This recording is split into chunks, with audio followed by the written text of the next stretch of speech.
Vicky demands that Timmy find her more candy bars because she's low on sugar. He notices that Vicky is unaffected by his wish because she always was a monster anyways. Wanda says that all the other kids are enjoying their costumes at least, which surprises Timmy because he did not expect his wish to affect everyone.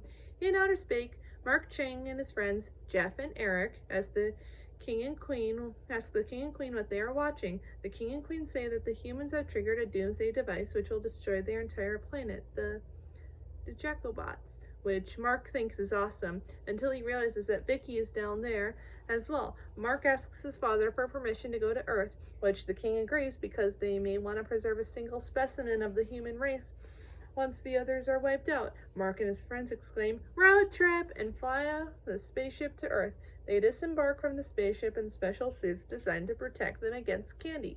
Mark tests it out by grabbing a candy with his metal claw and handing it to Jeff.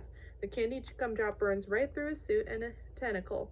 Mark pulls out a Vicky detector and tracks her down, although she was only a few steps away from it anyways.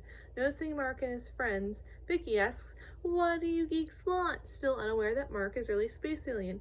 Eric sees Vicky holding a bag of candy with Timmy's severed arm attached. She yells, "She's armed!" and knocks the bag of candy away, raining down more painful, burning pieces of candy onto Jeff. The bag lands near Timmy, and Wanda tapes his arm back on. Timmy notices that even those kids have better costumes than him, authentic Yugopotomian ones, until Timmy realizes that only him and his fairies know about the Yugopotomians. When Timmy and his fairies hear Mark exclaim, "I love you," to Vicky, they confirm that it's really them. They overhear Mark ask Vicky to join in escaping this doomed planet. Timmy looks up and realizes that the Jacobots are real now and forming together. Timmy tries to wish everything back to normal, but Cosmo and Wanda have become real and scary janitor and nurse monsters with no magical powers. Timmy tells Cosmo to keep Mark distracted on Earth, while Wanda to roll his head to the nearest costume shop. Timmy's mummified body has completely fallen apart.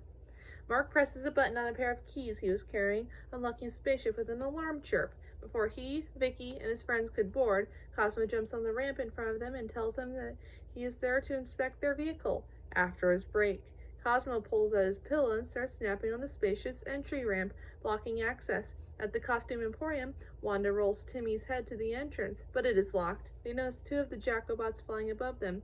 Trixie shoots lasers at Timmy and Wanda, who narrowly avoid them and almost kills them, and now an entrance has been blown in the wall to the costume store. Timmy enters the costume store while all four of the Jacobots form together, forming the Pumpkinator, who begins a countdown of 5 minutes until he blows up the Earth. In the costume store, Timmy tells Wanda to throw him into the bargain bin, as one costume will not be enough to defeat a 30-foot robot, but a combination of several might do the job. Timmy emerges a Crimson Crest Nebula, Vampire, Lagoon Monster, Ballerina hybrid, and squares off against the Pumpkinator. During the fight, Mark Chang's spaceship blows up as the King and Queen watch from space. They believe Mark has been killed, so they decide to mourn him for 9,000 Yugopotomian days. While a second later, the mourning period is over, and the king tells his guard to unfreeze one of Mark's clones. On Earth, the battle continues. Timmy and the Pumpkinator continue to fight. There's only about a minute left. Timmy tries to use his vampire power to transform into a bat and bite the Pumpkinator, turning into one of his undead slaves, but it does not work, and Timmy loses a sharp vampire tooth which falls to the ground next to Cosmo and Wanda. Wanda grabs Cosmo's pillow and puts it on top of the giant tooth, causing a tooth fairy, Wendell, to appear. Wanda pushes him aside and snatches his wand and crown, using them to transform back into a fairy. Timmy wishes that everything was fake and safe, and the wish is granted. Everyone is back to normal. The Pumpkinator's countdown stops at 1 second before the wish turns to the popular kids back to normal, and they land on pile up on top of each other and drop all of Timmy's stuff that had been given to them earlier. Mark notices that Timmy is not a real mummy, but that stupid Earth kid he runs into every time he comes here. Timmy realizes that Mark and his people do not know what Halloween is and tricks them into thinking Earth has declared war on Yugopotomia. The king and queen, relieved to see their son is alive when he transmits a distress message, teleport him off the surface of the planet. Mark is momentarily saddened to leave without Vicky, but quickly cheers up when he learns that Vicky clone has been created for him. In the meantime, the Yugopotomians launch a P-bomb at Earth and then fly back toward their planet. Wanda asks Timmy why he tricked the Yugopotomians into bombing Earth. And he replied, because they were idiots who think that sweet stuff is bad, ugly is pretty, and their ultimate weapon of destruction, the pea bomb, is a giant piñata.